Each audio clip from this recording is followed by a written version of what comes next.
l'économie. On va revenir ce soir aux élections anticipées donc, qui vont avoir lieu en Israël pour évoquer justement l'aspect économique de ces élections. Bonsoir Thibaut de la Barrière, vous êtes analyste financier. Alors, il va y avoir un premier coup déjà à assumer qui est très important, qui est dénoncé aujourd'hui. D'ailleurs. Oui, 2 milliards, c'est le nombre de shekels qui vont a priori être perdus à cause de cette nouvelle élection à venir. 1 milliard rien qu'à cause des fonctionnaires, puisque maintenant le gouvernement et les ministères vont fonctionner à la petite semaine en renouvelant tous les budgets et les salaires des fonctionnaires vont automatiquement être augmentés au 1er janvier 2015.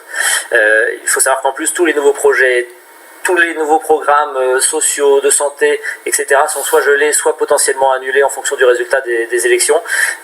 Ça va de nouvelles taxes sur le secteur de la santé, à la réforme de comités indépendants, à la privatisation des entreprises publiques, à des taxes environnementales qui sont elles aussi gelées, et puis au projet qui tenait à cœur Yair Lapid, qui avait passé à peu près tous les obstacles législatifs israéliens, à savoir le plan zéro TVA pour les primo-accédants israéliens, et qui, avant même de pouvoir espérer rentrer en vigueur, est donc gelé et potentiellement annulé avant même d'avoir commencé. Alors comme ce n'était pas la première fois, loin s'en faut, qu'il y a des élections anticipées, c'est un coup qui est supporté finalement par l'économie israélienne. Est-ce que ça l'affecte sur le fond? Oui, ça l'affecte. C'est surtout supporté par les contribuables en fait à la fin, et ça l'affecte parce qu'une économie qui en ce moment est en train de ralentir sur le plan immobilier et sur le plan économique global est toujours affectée par un État qui lui-même ralentit son activité, et il faut comprendre que là pendant 6 mois il ne va rien se passer au niveau de l'État, et que le budget israélien ne sera pas voté probablement avant juillet ou août 2015, et même pire, même s'il était voté en juillet août 2015, les ministères n'auront pas le temps de dépenser les crédits 2015 en 2015, et ceux-ci seront donc annulés tout simplement, ce qui va probablement créer un excédent budgétaire en 2015.